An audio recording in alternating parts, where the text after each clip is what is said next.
Hey guys, you're muted for the Zoom people, so we can't hear. Okay, I'm sorry. Very quick recap. Welcome in. Please use the tiny URL link.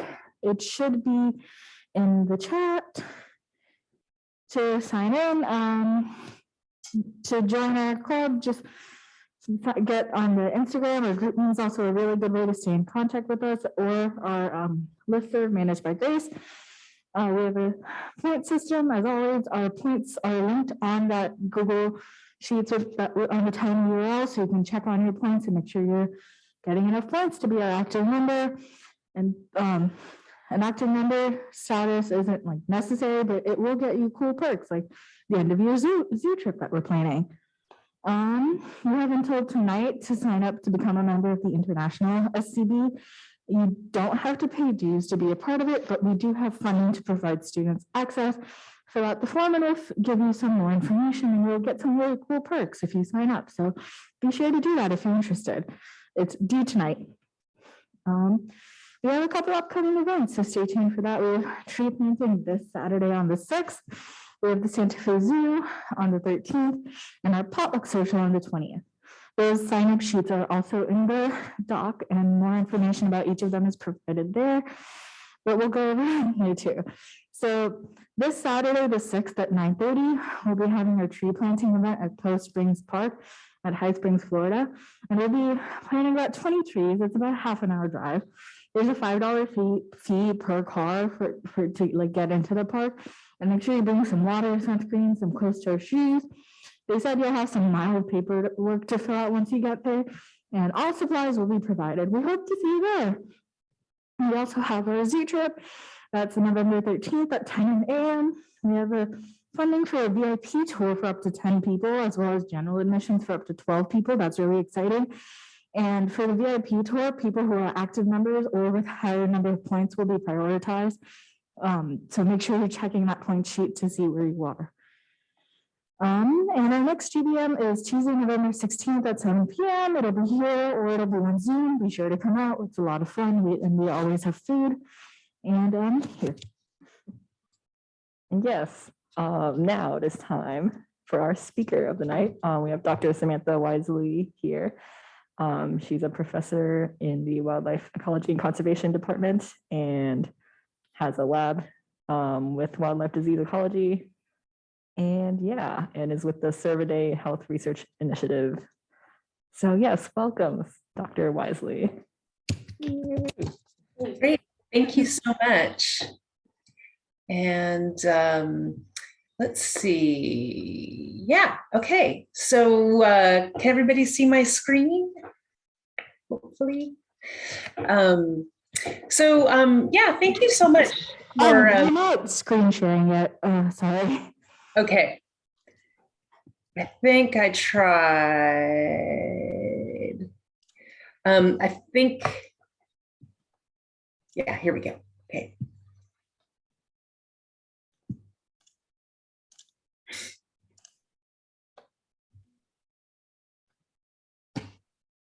How's that? Perfect, we can see it. Okay, now. great, good. Okay, so thanks so much for the invitation. And what I thought I would do tonight is tell you about a series of studies that my graduate students and I have conducted really on one species, and that is wild pigs, and in particular wild pigs in Florida. I think what's so fascinating about them as invasive species is that they really sort of cover the gamut of social issues, as well as the amount and types of damage that they can cause. And so they're really indicative of what other invasive species can do. And so maybe I can convince you of that over the next 30 minutes or so. So I'm just going to start by telling you a little bit about wild pigs as an invasive species. The IUCN considers them one of the world's worst invasive species. They're on every continent except for Antarctica. They're native to Eurasia, so that black part of the distribution, but then have been translocated to many parts of the world. In the United States, they were introduced in the 1400s, and today they're in nearly all states in the United States. More than 5 million individuals, it's estimated, are there. You can see this sort of time progression on the left-hand side. The blue is where they were in 1982. The red is where they were in 2015. And as of 2021, you can see how much more that they've increased by yet still. So really a rapidly increasing invasive species. So where they were introduced into North America was in Florida, and specifically in Port Charlotte. And that was by the Conquistador de Soto. He brought 13 of them in 1539. And the Spanish often brought livestock with them and would just simply release them wherever they were going to land so that they could harvest them at later dates. And with wild pigs, they took off. And so just several years later, they documented about 300 individuals. And then as people settled into Florida, there was really this, what we would call an open range policy, and meaning that there were no fences in Florida until about the 1950s. And so wild pigs really could expand without having to worry about fence lines. And it's estimated that today in Florida, there are over 1 million wild pigs. So it's really the hotbed of invasion. If you were going to characterize the perfect invasive species, it really would be wild pigs. They can reproduce really quickly. They become fertile at 8 months of age, so they become fertile really quickly. They're very fecund. They can have litters of 3 to up to 12 individuals. And they can reproduce very rapidly, so up to 3 times in a 15-month period if conditions are really perfect for them.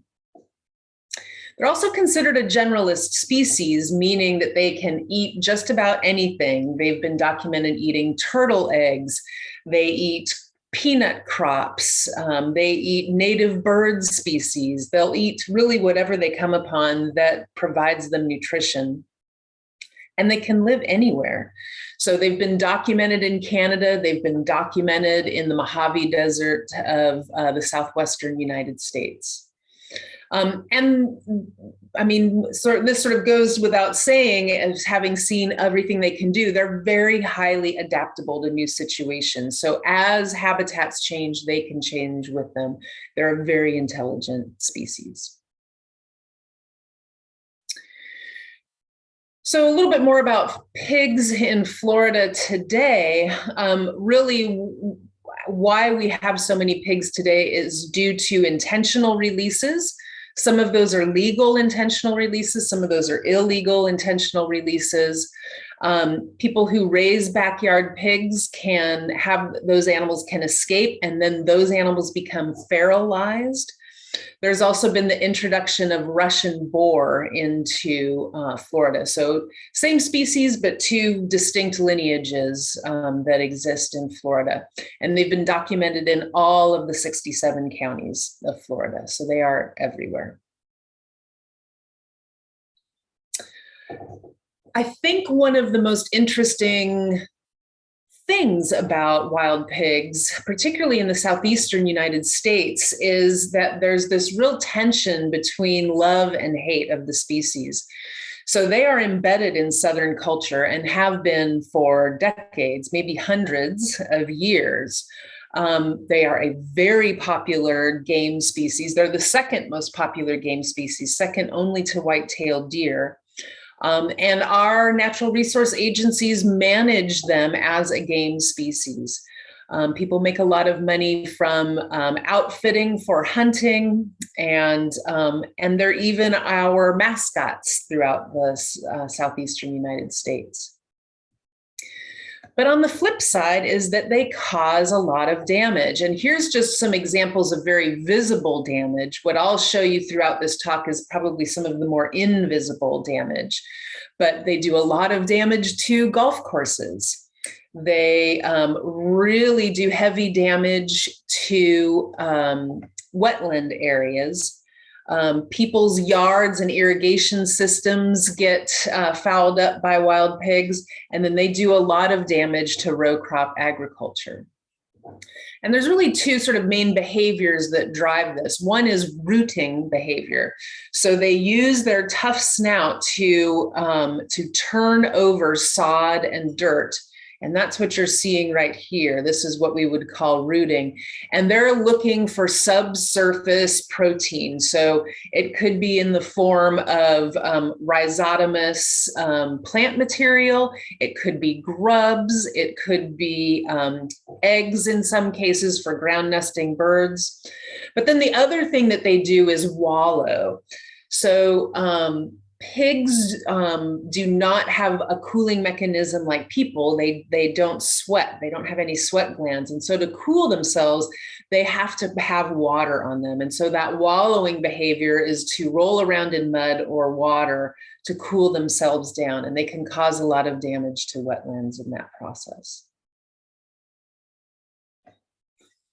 And so what I thought I would do is set the rest of this talk up and the research that my lab has done sort of in this context. So creating this conceptual model of wild pig expansion throughout North America, talk about some of the social drivers that have caused that and the impacts that that has had.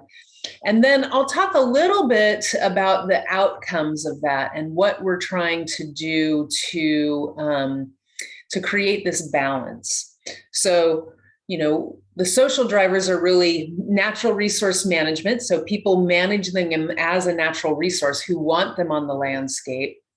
Agricultural producers who might be part of the problem with these releases, unintentional releases of pigs, or that have livestock that they're afraid will come into contact because there can be biosecurity issues involved with wild pigs. And then of course, human health is an issue as well because there's lots of diseases that people and pigs can share. So I've touched a little bit about these impacts. So impacts on hunting opportunities, game species, threatened and endangered species. And then it can also impact the environment, water quality, loss of resources, diseases, and then loss of actual commodities like livestock. So these sort of balances are weighed by monetary losses and gains, and that creates some management decisions. And really there's sort of two things. Well, there's really three things. We can do nothing, right? And just have a world that's dominated by pigs. We can manage them, meaning that we are trying to find a balance of population size that we can live with, or we can do animal control. So animal control is really removing pigs and trying to reduce pigs on the landscape. And so those are really the options that we have. And so I'm going to sort of drive this talk by looking at these different aspects of the social drivers, impacts, and outcomes that I've studied and my team. So one of the very first things we did was really want to try to create some messaging about some of the damage that wild pigs can do, particularly in cattle ranching regions of southern Florida, where we know there are a lot of pigs, they're doing a lot of damage. But because this is open range, a lot of times ranchers don't see the damage that these animals can do to their lands. And so that was the very first study that my student, Brittany Bankovich, did.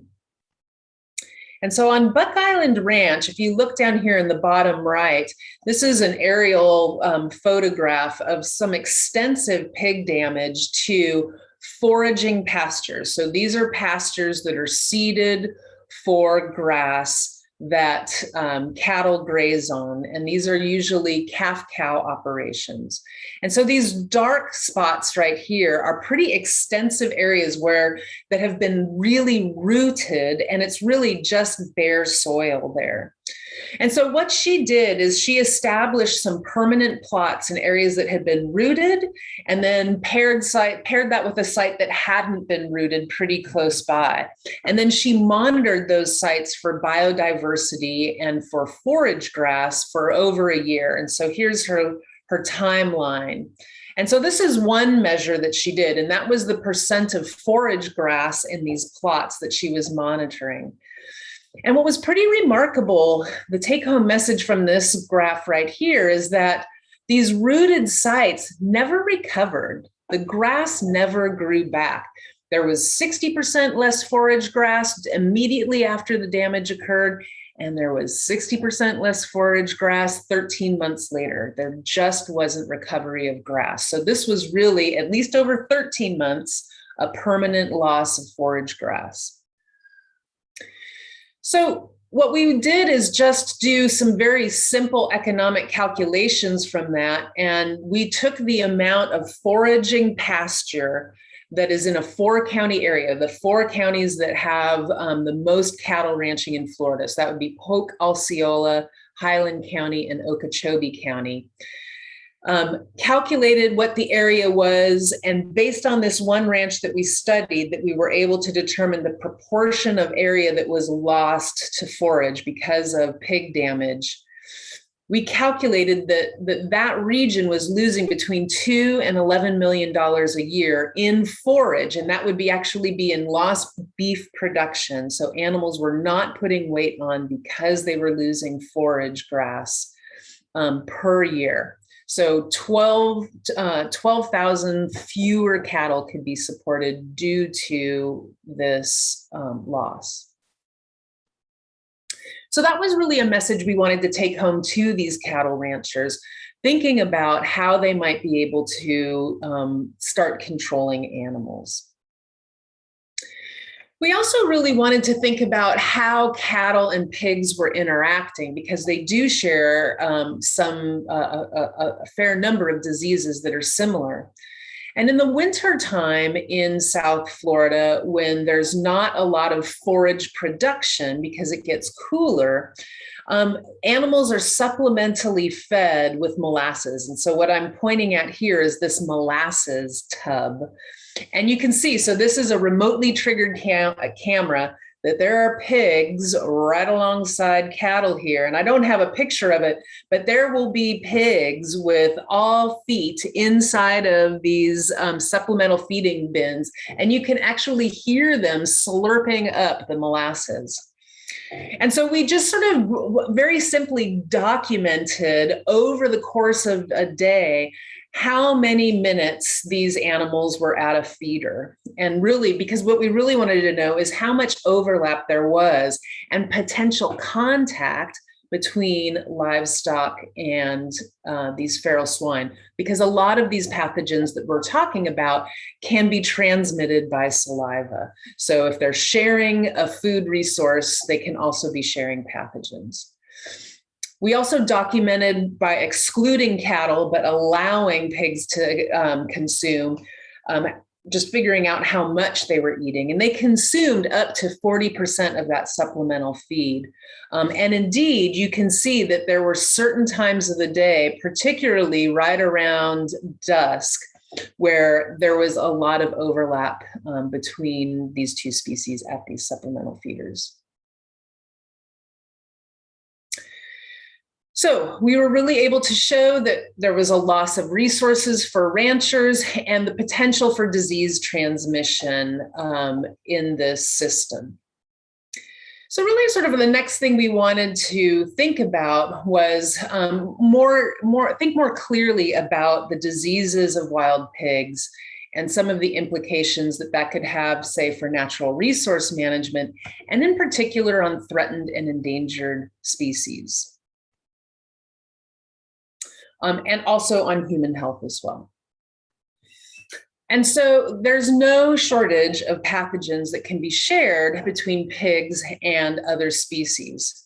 So pigs share lots of pathogens with people, things like they can cause diseases like brucellosis, toxoplasmosis, leptospirosis, Japanese encephalitis, which is not here in the United States, but in Japan and in other places in Asia, pigs are a reservoir for this mosquito-borne virus, as well as we all know, influenza. Companion animals can and are regularly affected by something called pseudorabies, and I'll talk extensively about pseudorabies in just a minute. Right now, what people are talking about and what people are very worried about is African swine fever. And so this is a pathogen that's shared with other livestock. So wild pigs can transfer diseases not only to cattle, but also to our domestic pork production herds. African swine fever is a virus that's highly transmissible. It's been in Asia and Europe for a while, and it has caused severe economic damage to the pork industry. And I think it was about 4 months ago, for the very first time, the first time in decades, African swine fever was found in the Dominican Republic. And that is causing a lot of concern in the federal government and the agencies responsible for invasive species control, because they're very concerned that if African swine fever got into the wild pig populations in mainland North America, we would never be able to get it out, and it would change pork production forever in the United States. But I'm not going to talk about that. I'm going to talk about pig diseases in wildlife populations. But first, let me just drive home the point that the number one zoonotic disease in Florida is brucellosis. And that is brucellosis caused by Brucella suis that hunters typically get when they have not used personal protective equipment when they're skinning wild pigs. And brucellosis can be a very serious disease, particularly of the liver, and can go undetected for years while it's causing damage. So this is a very serious zoonotic disease. And while there's not a lot of cases every year, there are consistently cases every year in Florida, and most of them come from people skinning out wild pigs while not using safe practices. Okay, but what I really wanted to share with you was some research that people in my research lab did over the course of about 6 or 7 years. And there was, I had a postdoc, Catherine Saylor, and a graduate student, Felipe Hernandez, as well as an undergraduate, Mandy Carr, who worked really hard on this project. And I think it tells a really compelling story. So we all know the story of the Florida panther, right? It had this nice distribution in the southeastern United States. It was heavily persecuted, as most large predators have been in the United States and truly in all of the Americas, until eventually they were really just found at the very tip of Florida, pretty much where people can't live. It's an amazing story of recovery from a genetic bottleneck, and I'm not here to tell you that story today. What I am here to talk about is the interaction of pigs and panthers and how disease can be transmitted between them.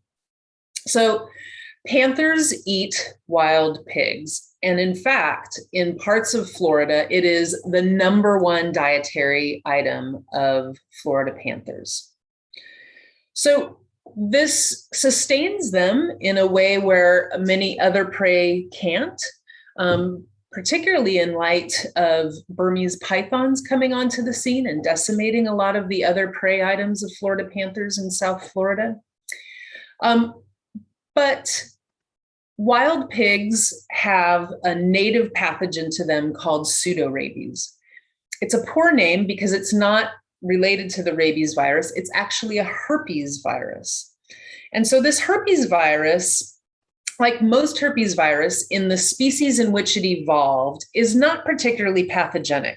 So really, just like human herpes virus causes just a small cold sore in people and it goes away. When you're not stressed, it goes away, but it's always there. When you get stressed, it recrudesces, it reactivates, and then causes necrosis and disease. But again, not very much.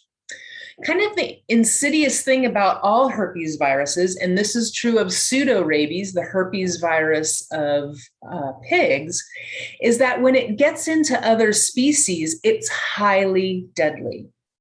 So while pseudorabies is not a zoonotic disease, it doesn't affect people, it does really affect carnivores, including Florida panthers. So, and just as a little aside, so you're a cold sore, a human cold sore, if that got into a primate, would kill a primate, right? So that's sort of the human analog of this. So we were really interested in just sort of understanding where pseudorabies was occurring in pigs in Florida. And so we conducted two types of surveys. One was understanding the seroprevalence of pseudorabies in wild pigs. Seroprevalence, if you recall, measures your antibody response. So these are the animals that are carriers of pseudorabies. They may not be actively shedding, they may not be viremic, they may not be infectious, but they carry this pathogen. But what we found is that in pretty much in every place we looked, we found it. And in some places, up to 80 to 88% of the animals were carriers for pseudorabies. But what we were really interested in was how many animals were shedding the virus. So this was actually looking for the virus particles themselves using PCR. So looking for the nucleic acid signature of the actual virus. So seroprevalence, looking for the host antibody response to the virus. Viral shedding was actually looking for the virus itself in the pigs. And indeed, it was highly variable. So in some populations where it might have been prevalent, we didn't see much shedding, while in other places we found lots of shedding. And keep that in mind, because I'm going to come back to that in just a minute. Catherine Saylor, in collaboration with the Florida Fish and Wildlife Commission, helped them determine the cause of death for multiple Florida panthers. So one of the unique features of endangered species is that they're really highly studied. And that's true of Florida panthers. Many of the animals have radio collars on them, or GPS collars, I should say. And so each one of these green points is a telemetry point from a Florida panther. Each one of these other colors is a death of a Florida panther where we either suspected, we probabled, or confirmed pseudorabies as the cause of death of that Florida panther. And our lab helped Florida Fish and Wildlife Commission show that pseudorabies is actually the third leading cause of death in Florida panthers.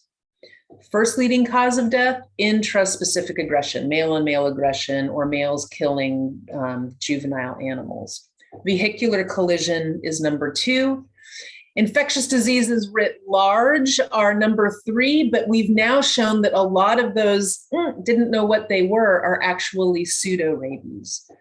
So if we include the probables, it's up to 22% of mortalities are from pseudorabies virus. So we wanted to know a little bit more about, could we say something about where pigs were that maybe had a higher prevalence of the disease? Because if we did, perhaps we could help work with Florida Fish and Wildlife Commission to sort of pinpoint where we needed to manage wild pigs. And so Mandy Carr worked with USDA, who does a lot of disease sampling across the state of Florida. And she worked with them to survey wildlife management areas in Florida. So wildlife management areas are state-owned properties where hunting occurs. So they are managed for hunting of game species. Could be white-tailed deer, could be turkey, could be pigs. So each one of those wildlife management areas has its sort of unique rules. Some of those areas allow hunting with dogs for pigs, and some of areas do not allow hunting for dogs. When we compared areas that allowed hunting with dogs that didn't allow hunting with dogs, we found a very clear signal of higher PRV exposure, so more animals carrying pseudorabies virus in wildlife management areas that allowed hunting with dogs. And that was true across all age classes of wild pigs, whether it be juveniles, subadults, or adults. Now you're asking yourself, why could that possibly be? And we don't know, right? So this is a pattern. We don't really know the underlying cause, but here's what we speculate. It could be a couple of things, and that are not mutually exclusive. The first is that dog hunts are not a particularly efficient way of hunting, right? And so there's just more pigs in that area because they're not being culled as regularly as in places that have more efficient culling. And so there's just greater number of individuals, higher density. This is a density dependent disease. More contact occurs between animals. The other possibility goes back to the idea that this is a herpes virus, and animals that are stressed out recrudesce and start shedding. And so these dog hunted areas actually may have animals that are more infectious animals that are able to then transmit the disease. Stressed out animals recrudesce and they're more infectious. So the reason why we think dog hunts may be more stressful is because there's lots of animals that are being chased around by dogs that are never actually captured by the dogs. So speculative, right? So we don't have evidence of that, but that's really where the research is taking that. What's interesting is there's lots of wildlife management areas in this area where we've seen lots of death that actually have, I'm talking about panther deaths that actually have dog hunts on them. So really a very simple thing to do could be to just curtail dog hunting in some of these areas where we're seeing the expansion of Florida panthers. What I didn't tell you is that really below I-75 is the core of panther habitat. That's where we've seen breeding females. This is the expansion zone of Florida panthers into more northern Florida. We're just starting to see breeding females move up into here. We've seen lots of males up and down here, but we're just starting to see females. So if we really want panthers to expand here, perhaps it would be better to curtail dog hunting in these areas. And that's what we've recommended to Florida Fish and Wildlife Commission. Okay, so on to some other impacts. So some of these pathogens that are shed by pigs are also are waterborne pathogens. And so we can think of water quality and human health, and we can think of water quality as well as wildlife health as well. So here's some pictures of pig damage in some highly sensitive wetland habitats in North Florida. These are habitats that have some of the highest biodiversity of endemic salamanders in the world. So North Florida is a hotspot of endemism for salamander species.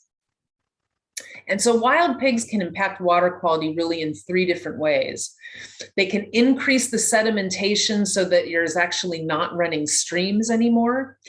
They can increase the turbidity of that water, and so there's more particulates in it. And then they can actually deposit waterborne diseases. And that effect is not local, right? Water runs down watersheds. And so here's a just a depiction of that, right? So you can see all of these different effects that can happen upstream that have all of these downstream consequences. And so if I wanted to, I could put a little cartoon pig right here, right? And that would affect everything downstream of that. So this last summer, I did a literature review of all of waterborne pathogens that we are known to be hosted by swine. And so it's a list of 13 different waterborne pathogens. And so this is really the potential for disease due to pathogens being shed into water by pigs. I wouldn't say that we have hard evidence of this, but this is sort of the list of pathogens we should be looking at to link to wild pigs. So this is sort of the beginning of sort of the next phase of research that we'd like to start. And of course, as I mentioned before, this poor water quality can impact guilds of native fauna, like all of these Florida salamanders, which are near and dear to my heart and really, really remarkable animals. We also have strong evidence that wild pigs eat these salamanders, as well as lots of other native fish, amphibians, and reptiles. So Wes Anderson and Mary Lee Merrill did a very nice study in South Central Florida, again on Buck Island Ranch. They spent an entire summer collecting wild pig poo off of this ranch. We took it back into the lab and we did metabarcode sequencing of genes that could tell you what species that pig ate. And it was depressing. So they eat lots of native Florida fish, lots of native Florida frogs and salamanders and toads, as well as reptiles. And these are probably eggs of alligator, gopher tortoise, and mud turtle.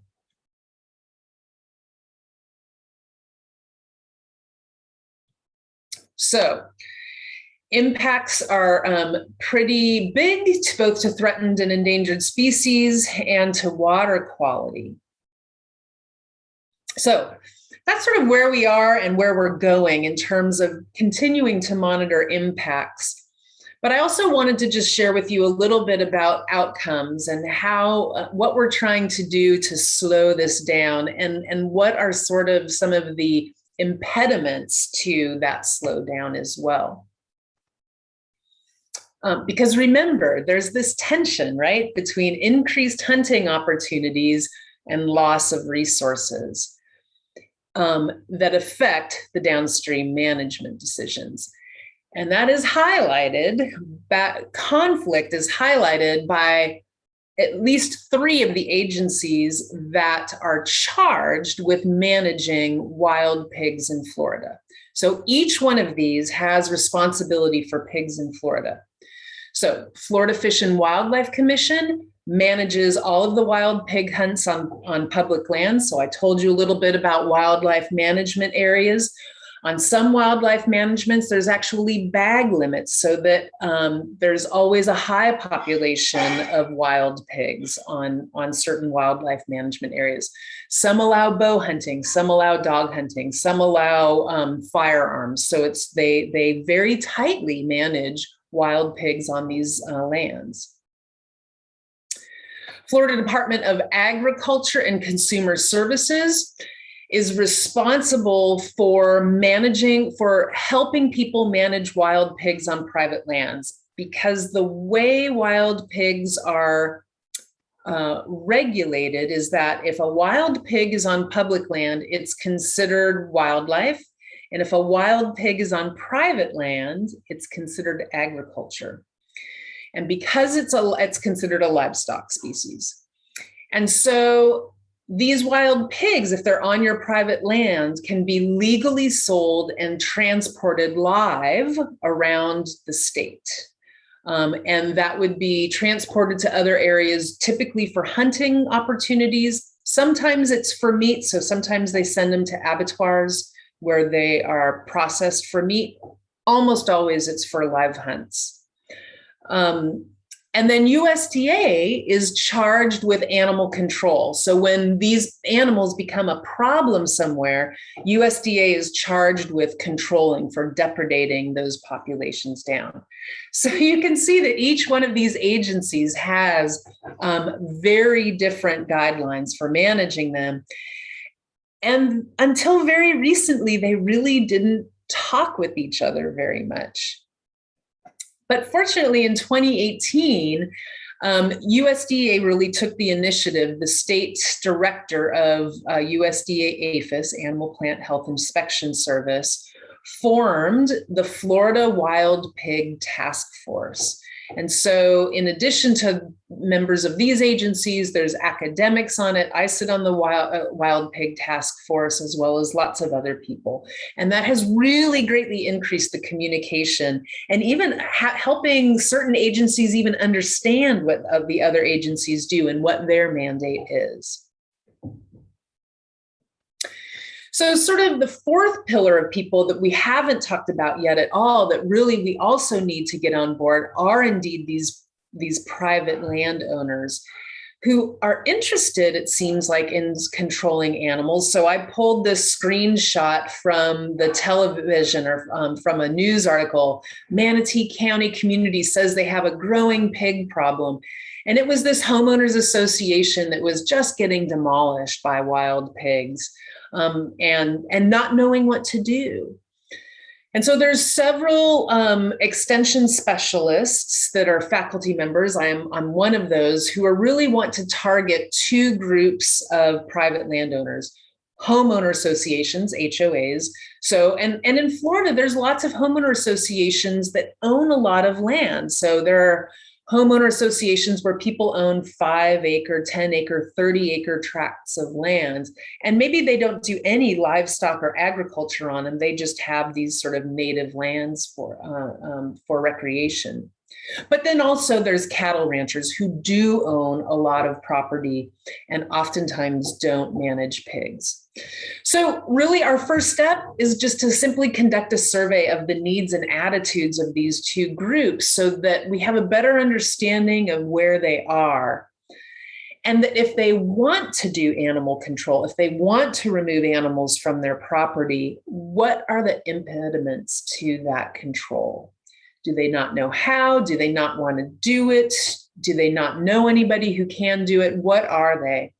And so ultimately, we would like to design a private landowner assistance program to help them control animals on private property. And so with that, I'm going to end the talk, and I'll stop sharing my screen, and I would be very happy to take any questions if anybody has them.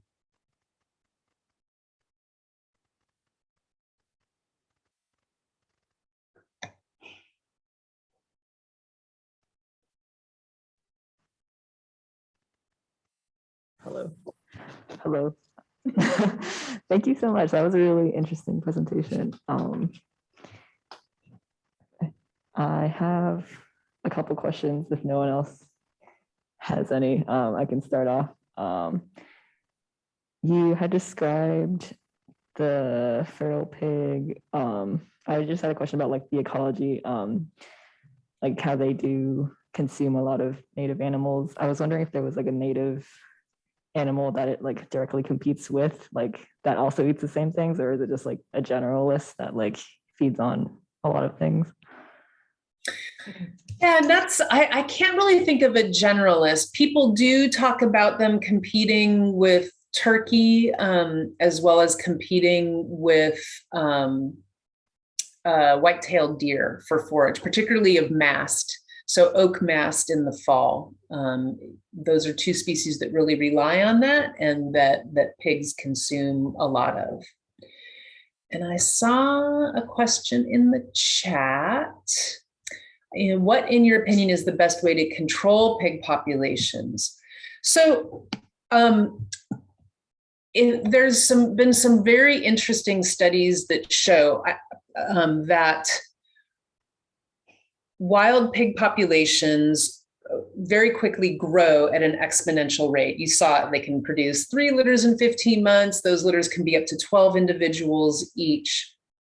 And so really, the best way to control them is to remove them and to euthanize them. There's really no other way to do that. But if you don't remove enough of them, they actually have this density dependent population growth response, so that if you only remove like 40% of them, you actually make the population grow faster. And so it turns out you have to remove up to 70% of the population at a time in order to start to see a decline in population numbers. So it's a Herculean task to do that. And well, to be clear, there will never be eradication of pigs in Florida. People don't even talk about that at all. But they do talk about controlling them, particularly in areas where there are sensitive species or where there is a lot of crop damage, or in HOAs that feel like they're absolutely being inundated by wild pigs and would like to see them reduced. But they will have to do that in perpetuity, right? They will never get rid of them because they'll just keep coming back from the edges.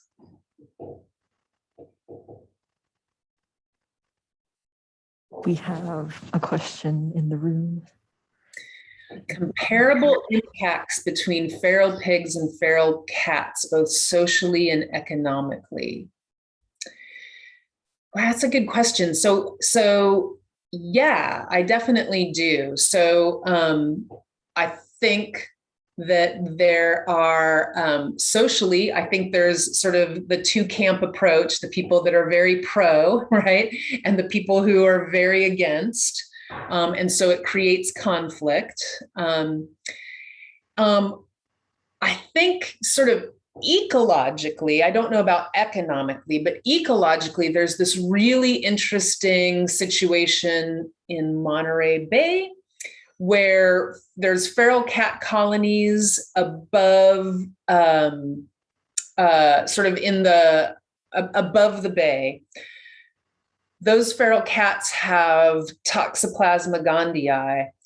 When they poop and the water brings that toxo down into Monterey Bay, that toxoplasma has been implicated in the death of endangered sea otters.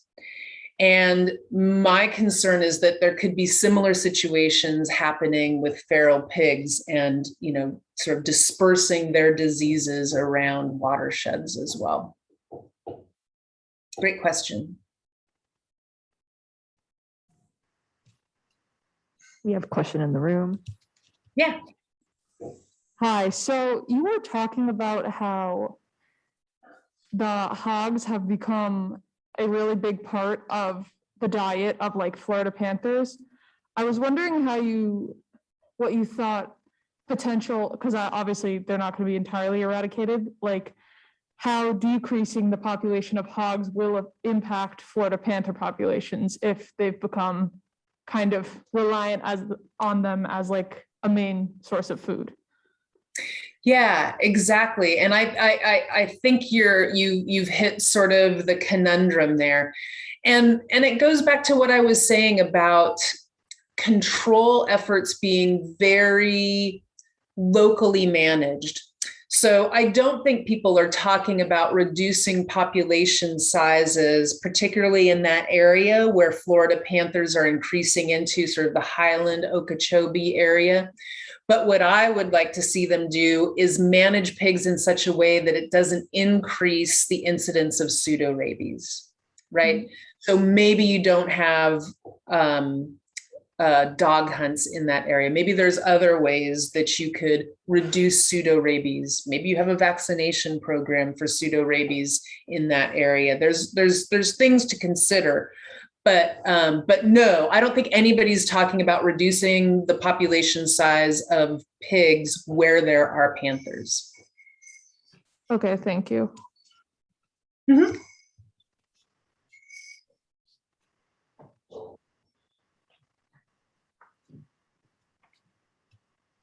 So you said that the local communities can do management practices kind of more effectively. And you just mentioned the pseudorabies virus vaccine. Is that a thing that's readily available? And is it something that there's like any efforts to give out to the panthers? Like any vets working on that? Oh, yeah, sorry. So I don't think there's a vaccine for panthers. There is a commercial vaccine for domestic pigs. So could you give that to local populations of pigs that come into contact with panthers? Okay, that makes a lot more sense because I know like the herpes virus, I had a cat who had it and they couldn't do anything for him. And so I was wondering if they maybe could do it for panthers, but that makes more sense. Thank you. Yeah, it is a very rapid death between being infected and death for non-pig species. Gotcha. Any other questions?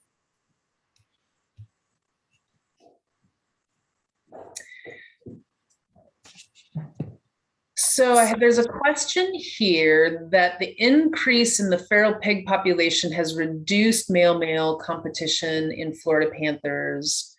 Is there any data showing that this has led to an increase in genetic diversity for panthers? So sorry, if I said that, I didn't mean that. So male-male competition, intraspecific aggression is the #1 cause of death of Florida panthers. And I think will always remain that. They're very solitary. Male cats in general are always very that way. Just as a side note, the genetic diversity in panthers has increased due to the putting in those Texas pumas in the 1990s. And it's pretty much eliminated any signs of inbreeding depression that had been seen earlier. So, and I think the population grew quite rapidly so that genetic diversity has been retained.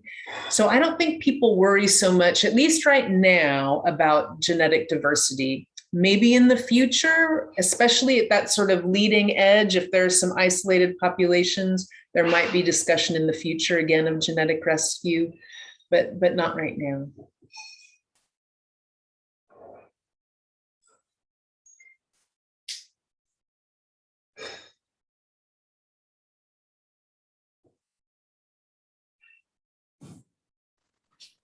Any other last minute questions online or in person? All right, if not, thank you so much, Dr. Wisely. This is a really interesting presentation, and I'm really glad you were able to come out and present to us tonight. Oh, my pleasure. Thank you for your interest.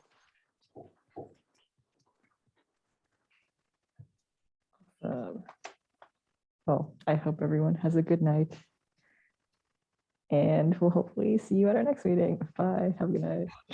Bye.